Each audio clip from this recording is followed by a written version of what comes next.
This video was sponsored by ourselves. More specifically, our new spin-off project, Flagmaker & Print, is a free online service which allows you to design and print your own custom country flags.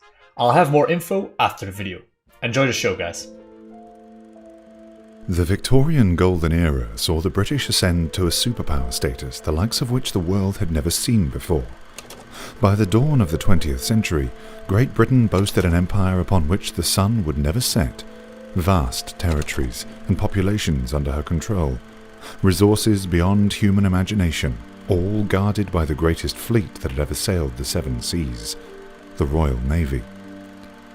In those golden days, the empire seemed unassailable. However, her fortunes were about to change. For a spectre was haunting Europe. It was the spectre of syndicalism.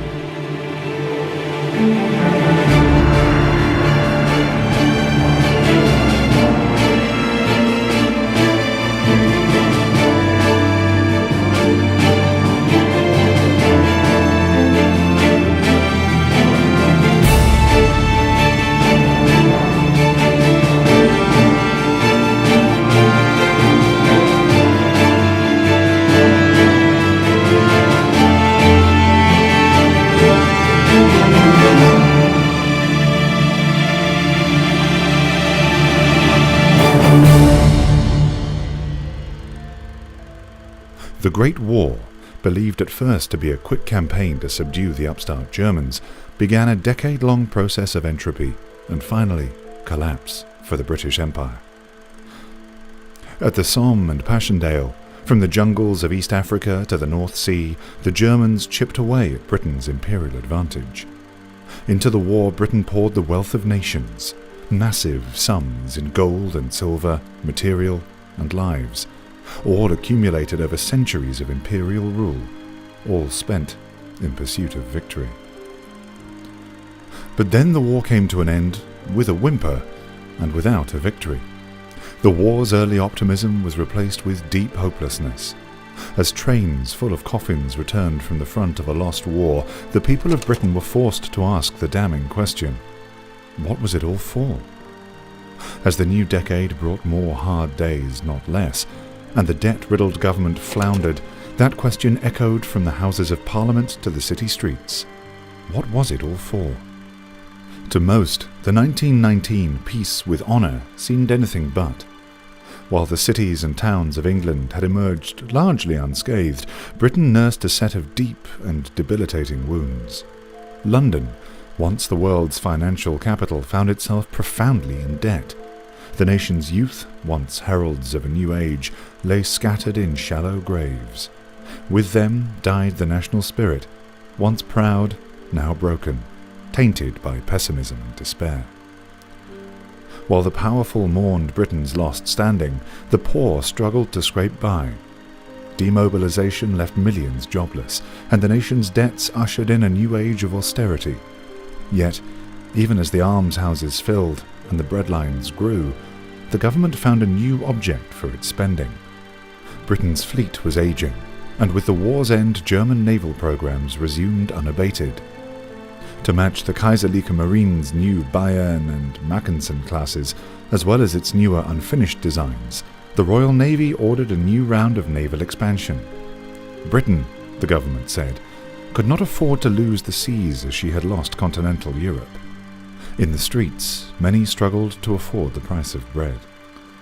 The British Empire, strained by humiliation and economic downturn, began showing cracks in her fragile, multi-ethnic web of dependencies.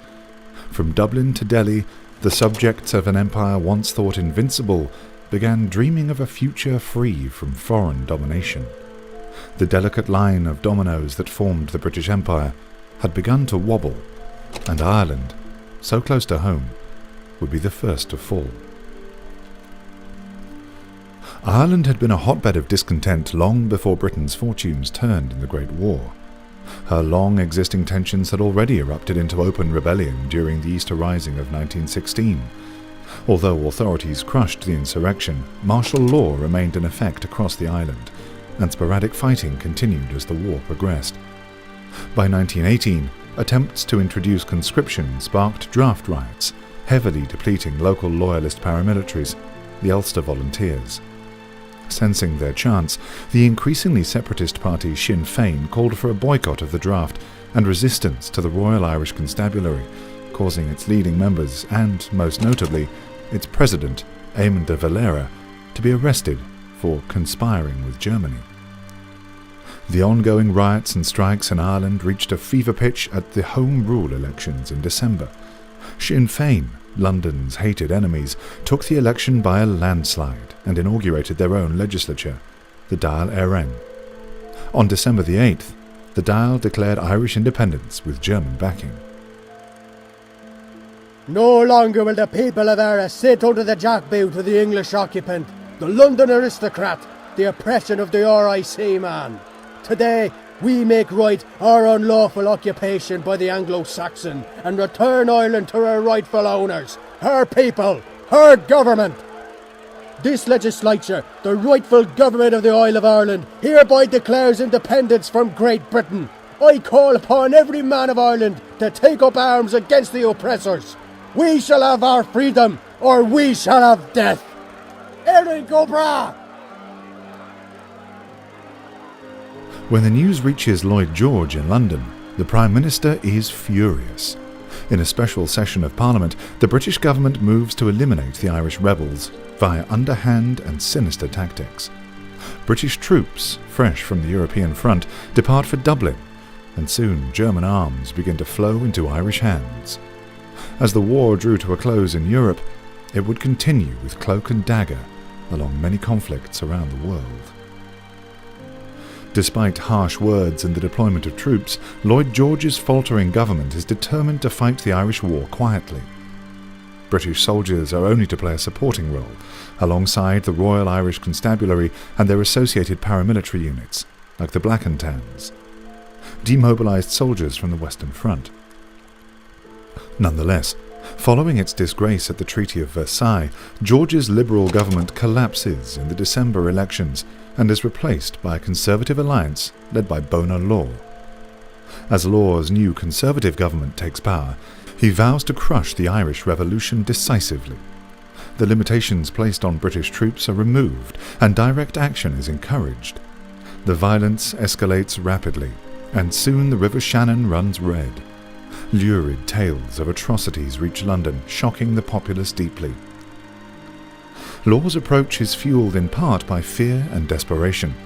Across the Channel, France has continued its descent into civil war, and by early April 1920, the situation has clearly spun beyond the government's control. Radical forces in Britain are elated, and talks in the streets speak of revolution, a government for and by the worker. The government uses wartime legislation to clamp down on leftist agitators, but complete suppression is impossible. Soon, a number of fringe parties merge to form the Syndicalist Party of Great Britain. Over the next several years, the party of the gear and torch will rapidly expand, quickly absorbing much of the radical leftist political scene. By early 1921, Law's aggressive policies in Ireland are widely regarded as having been a failure. With the war ongoing, and with a growing list of atrocities accredited to British troops, his government finally sees the writing on the wall. In July, they reluctantly sign a truce, followed in November by a peace treaty, and on December the 10th, 1921, Ireland is declared independent. As crowds gather in Dublin to celebrate, the occasion is marked in Berlin with handshakes, champagne, and words of congratulation. Even with the war's end, a loss for Britain is a victory for Germany, and it seems certain that the faltering empire is now living on borrowed time. In the end, it was not our victory in the Ved Creek that defeated the British Empire. What defeated Britain was Britain itself. Overextended, exhausted, with the countless millions who chafed under her rule waiting for the first signs of collapse.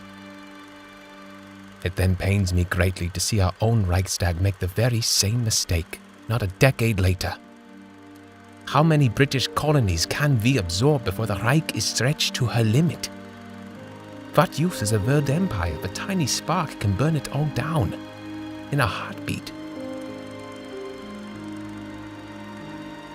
By 1923, the British Labour Party has grown rapidly, spurred on by the promise of a fairer future without austerity and poverty. With the more radical syndicalist front suppressed by the wider government, leadership is handed to a Labour government in hopes of appeasing the agitated populace, groaning under economic hardship. Despite their electoral victory, Ramsay MacDonald's Labour governs as a minority, dependent on tacit Liberal support. A commitment to peace, an end to austerity, and much-needed housing reform are all popular measures, but as Britain wallows amid economic crises, these promises are left mostly unfulfilled. Repeatedly confounded by its nominal coalition partners and unable to pass effective policy, the government collapses amid the fallout of a minor legal scandal, having lasted less than a year. Protests erupt in the streets, outraged at the swift collapse of the only leftist government in memory, as more and more Labour notables begin openly sympathising with the wider leftist front. The nation was in decay. You could hear it, feel it in the streets. It began with the miners, you see. Illegal papers began printing slogans like "War of the Lords" and "Lions led by donkeys." When the war ended inconclusively, we had lost so much and gained nothing. In the place of our foreign enemy came a domestic one. Revolution. Government for and by the workers. They called it syndicalism. Following the collapse of the Labour government, the Tories, Liberals, and a breakaway Labour faction under MacDonald form a national government vowing to clean up the budget and exercise constraint. Among their first acts is an end to the naval expansion programme launched nearly 4 years earlier. Once seen as a vital necessity, the rising issue of war debt repayments and the expensive shipbuilding programme threatened to collapse the budget. Simply put, the government could no longer afford a large navy. The ailing empire faces dramatic deficits, and printing money risks inflating the pound, then still the world's currency, into oblivion. With the stroke of a pen, the dockyards in England fall silent, sending tens of thousands into unemployment. Sensing the instability, foreign governments begin dropping the pound one by one. The British government is forced to take draconian financial measures to keep its currency afloat. Britain's once great fleet rots in underfunded naval bases, and tensions with radical factions in the military begin to rise. Popular outrage swells, and mass protests fill the streets. It would only take a single spark to light this powder keg. On May the 13th, upon hearing the news of the massive fleet decommissioning and pay cuts, the iconic HMS Hood lands in Plymouth and starts a full-scale mutiny. Although the mutineers are soon arrested, a large crowd at the docks intimidates the police into releasing their captives and calling for backup. The subsequent violent crackdown leads to an open riot across the city. The strikers soon find support from the Transport and General Workers Union, which calls for solidarity strikes. The national government responds by promptly banning the union. Outraged, Labour and the trade union movement announce a nationwide general strike, and prosecutors face off with the police across Britain. The government, fearing a French-style revolution, moves quickly. The military is sent in to support the police. The situation in Plymouth is tense, but it would be a small, sleepy port in Wales that would dramatically accelerate events. The end of the British Empire would begin, of all places, at Port Talbot in Wales. In September that year, a soldier at Port Talbot panics and opens fire on striking workers. In response, the strikers storm the local barracks and assault the garrison. The national government, confused and panicked by this unruly mob, declares a state of emergency and begins banning multiple leftist organisations.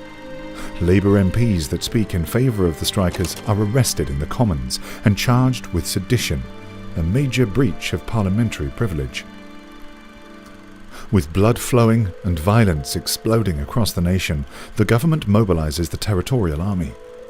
The loyalty of these local forces is found wanting, however, as large parts of the Cardiff regiments go into mutiny. The workers and soldiers declare the Cardiff Commune, and much of South Wales falls to the rebels. Around the same time, syndicalist rebels and soldiers clash at the Battle of the Railways in Livingston between Edinburgh and Glasgow. The disorganised and undersupplied army is defeated by the rebel surge, and much of Scotland falls to a syndicalist uprising. Scottish independence groups mix with the left-wing front and declare a Scottish republic.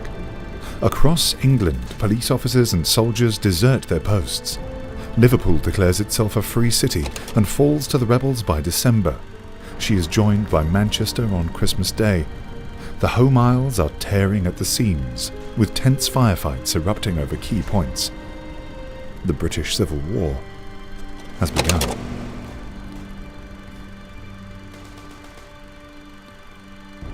In 1925, with royalist artillery thundering in the distance, the leading caste of the trade unions and leftist parties gather in Liverpool to formalise their revolution and declare the Union of Britain. The Union Jack, the flag that has flown over the British Isles and much of the world for the better part of 5 centuries, is taken down. In her place, the soldiers raise an unfamiliar red, white, green Republican flag. Based on the little-known British Republican flag, the new scarlet hoist is proudly emblazoned with the golden symbol of the syndicalist gear and torch. The Internationale proudly proclaims that revolution in Europe is only the beginning. From Dublin to Cape Town, from Los Angeles to Tokyo, one day the world revolution would come to every nation. 3 scarlet banners now fly over Western Europe, and more would soon follow. Gathered syndicalist militias line up outside and salute the rising crimson banner as an orchestra plays the Internationale. With thunderous applause, the Union of Britain is declared as the successor government of the United Kingdom. No longer will the workers of Britain suffer under the yoke of the ruling class. No longer will we yield the power and fruits of our labour to noble houses built upon theft and slavery. No longer will we die in foreign wars to line bosses' pockets. Now is the time of the common man, the iron worker and the pitman, the fighter and the shipbreaker.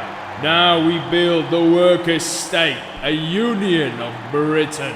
Let our chains be broken forever. After the ceremony, George Lansbury is tapped as president and A.J. Cook is elected chairman. Leading Scottish officials join the Union of Britain, leading to a unified syndicalist front and the dissolution of the Scottish Provisional Republic. The fall of Wales sends the royalist government into turmoil. Martial law is declared for the entirety of Great Britain, and the royal family is evacuated to Canada under the guise of a state visit. The Union manages to push down towards the River Trent as the Territorial Army begins to defect near the Greater London area. The opening phases of the war saw successes for the royalist forces, however. Especially the difference in artillery and naval support means that the royalists, backed by the ever-loyal Royal Navy, managed to hold on to the most important coastal cities and push the syndicalists inward in many confrontations. The war escalates further by foreign volunteers streaming into the United Kingdom. Foreign troops from both sides of the ideological struggle clash on the British Isles, now a war zone. The technological advantage of pro-government troops soon proves to be ineffective against the ideological fervour of the syndicalist rebels, who begin to outnumber royalist forces after mere months. Despite their best efforts, no artillery can match the teeming masses of disgruntled workers, revolutionary partisans, and inner-city folk that join the revolution en masse. By spring, the royalists' fortunes would turn. As royalist forces push out from the cities, they soon find the disloyal worker population of the areas they control turn against them. Wherever they attempt to sally from their fortified city positions, royalist forces are met with insurgency and sabotage. Rail workers, many loyal to the syndicalist cause, ensure that the control of stockade and supply trains remain in red hands. Furthermore, systematic subversion of the rail networks around royalist bastions ensures they remain trapped in their own fortifications. The king's forces are encircled and supplied only by the naval support from the Royal Navy. Facing enemies within and without, royalist strongholds in the West Midlands begin falling one by one. By midsummer, the first units of loyalists and the new Republican army clash at Nottingham, leading to a shocking victory for Red forces. With London falling into rebel hands soon after, royalist forces realise the war has finally turned against them. In Northern Ireland, the Ulster elite enter secret negotiations with their Irish counterparts, but the talks drag on. Later, threats of separate British and Irish invasions push them to pick the lesser evil, hastily but reluctantly joining the Republic. London has fallen, and the Union is broken. The Navy attempts to mass evacuate nobles and loyalists all over England. These mass evacuations cause a general panic and chaos at the ports as the Empire begins to unravel. The evacuation was a dismal affair. Proper ladies and gentlemen crowded into cramped military ships like cattle, clinging to their meagre belongings and what they had managed to save from their opulent mansions before fleeing the country like rats. Many found their staff suddenly turned against them, and many more were turned over to the syndicalist rabble before they had a chance to escape. On the ships, we fought over scraps and food. I saw 2 men in full evening wear enter a fist fight over a single can of tuna. So went our procession of hunger and thirst, as our home, Great Albion, disappeared in the horizon, smoke billowing over her once great cities. Never had I known such defeat and humiliation. Our way of life, the British Empire, it all collapsed in mere months. Europe burns under a scarlet banner, and I'm afraid soon the world will follow her example. By autumn, Canadian troops begin to mobilise, hoping to stall syndicalist momentum. Whatever remains of the retreating loyalists are now only focused on keeping the ports open as long as possible. They are pursued relentlessly by syndicalist forces attempting to close the southern ports before the onset of winter. The Republican Army would fail their Blitz offensive, but only barely. Plymouth, Brighton, and Southampton form a final defensive line against the syndicalist tide. Minefields and delaying actions keep the rebels at bay as the last notables are evacuated from the war zone. Fearing incoming Canadian reinforcements, the Union of Britain negotiates an intervention with the Commune of France. They help the Republican Army stage a daring proto-commando raid on Southampton. Tense nightly firefights erupt among the ports, and the citizens of these southern cities awake to Commune flags flying over their homes.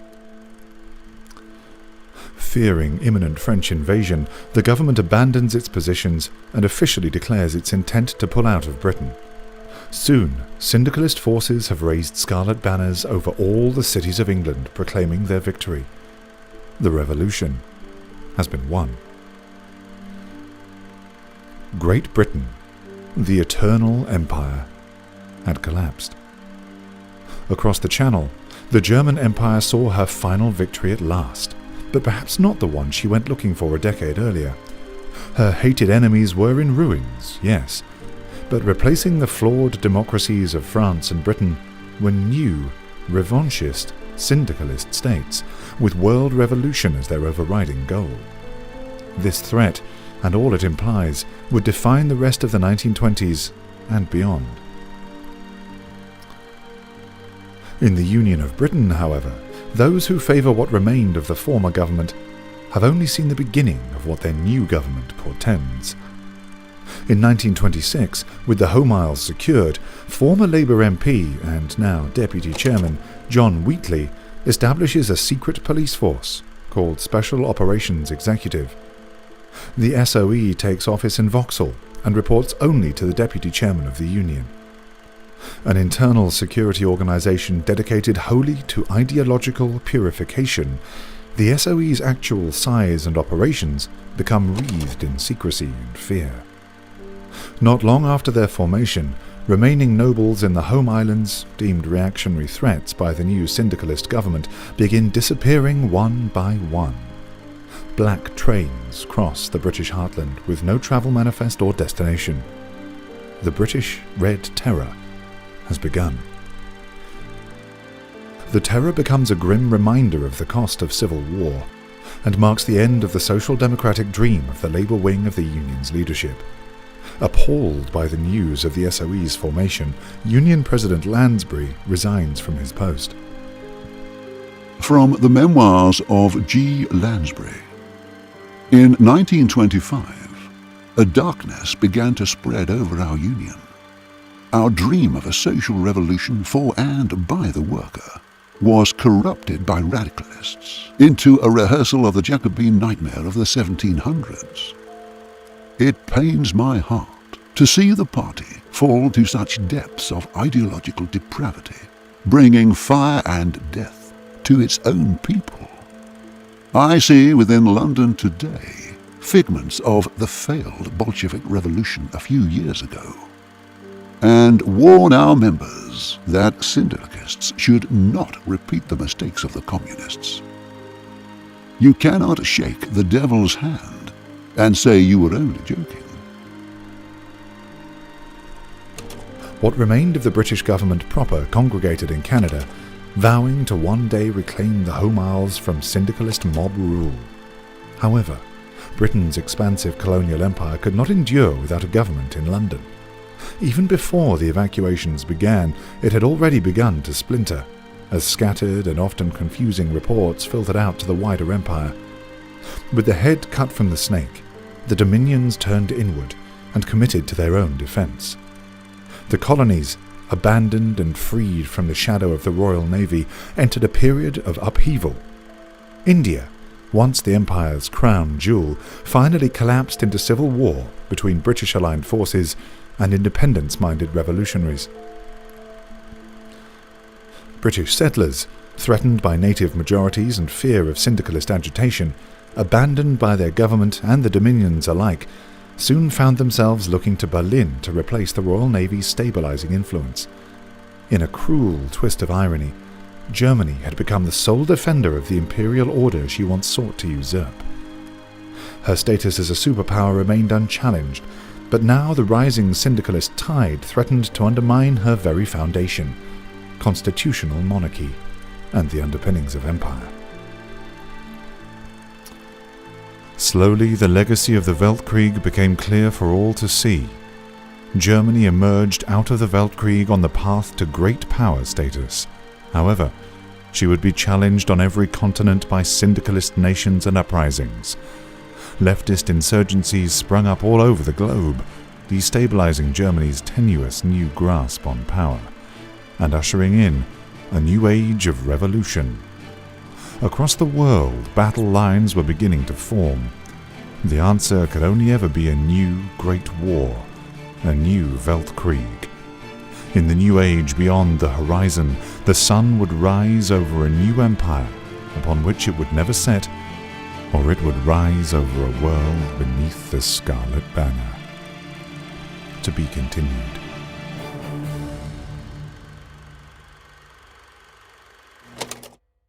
Hey everyone, Vincent here, founder of Kaizgat Cinema and the director of this episode. I wanted to pop in to present our newest project, Flagmaker and Print. A lot of our fans love the old history flags we've been making for our own webshop and have been asking me for a way to upload their own designs. As big vexillology fans, this sounded like a great idea to us. So we launched Flagmaker and Print. Flagmaker and Print is our sister webshop with an integrated flag editing tool, so you can upload your own designs and print them. Flagmaker and Print is made by the same team behind Kaizgat Cinema, and it also helps fund our videos. If you're looking for additional ways to support our work, or you just want to design some of your own flags, go check out our new site, flagmakerprint.com.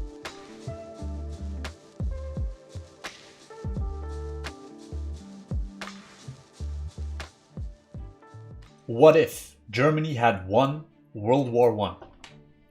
Thank you for watching the Kaisarreich documentary, a deep dive into the rich and detailed universe and history behind the world of Kaisarreich, an entire universe based on a single premise. What if Germany had won World War I? We are Kaisercat Cinema, a worldwide collective of artists, writers, actors and musicians, dedicated exclusively to making quality art, video and music content set within the alt history world of Kaisarreich. We are planning about 8 episodes of documentary content with a runtime of about 30 minutes each, totaling a 4-hour documentary series. I am Vincent Tenil, Kaisarreich artist and founder of Kaisercat Cinema, and I appear at the end of every video to thank you for your continued support. Creating these complex videos requires large amounts of time and effort by our worldwide team of indie artists. We are therefore grateful for all your continued support to Kaisercat Cinema and her crew. Please consider supporting us by visiting our alt history webshop and buying some of our original alt history art prints. You can also check out our new spin-off project, Flagmaker and Print, which allows you to design and print your own custom alt history flags, and print them on flags, stickers, shirts, and more. The Union of Britain poster, painted to celebrate the release of this video by me and Seymour, is also available on the webshop. Kaisercat Cinema would not be possible without the unrelenting support of our 130 plus patron backers and crew. Patrons can make cameo appearances in our art and animations, as you can see in the frame below me. The Syndicate recognizes Supreme Backer John Thomas Justice, who shall stand firm in the face of syndicalist subversion. We also recognize top backers Isael, Breaker of Chains, Mr. Knowledge, who soars high above us in his new ME-262, Devo, Wolf Runner, who walks with the Kingfish, Kicker of the International Nationalists, Alex Depage, Raven Legion pilot extraordinaire, Kingfish 58, who is chanting with the Funker Radio Legion, De Preussen of the Gallant Cavalry, Jill Bates, Kingfish 58, bringing the Kaiser's will to America, Loki 95, who is passing the ammunition, and we can of course not forget Lincoln Neal, Lydia, Luna, Welfare Checks, and many others. We also recognize our cameo cats. Their numbers are many, and their spirit is in every video. Thanks to Alex Burchards, Alexander, Joshua Butler, Lincoln Neal, Sheridan's Reaver, Ben Davenport, Castro, Stefan Gunnarsson, Luna Walter, Martin Svensson, Russell Apfel, Jules Belia, Peter Bacon, and many more. Webshop customers, patron backers, and Discord members. They are the United Front. All support the cinema in their own way. Will you back us in our continued efforts to bring this universe we all love to the world? Will you back the attack? Will you join the United Front? Thank you for your time, and I look forward to seeing you for the next one, cats.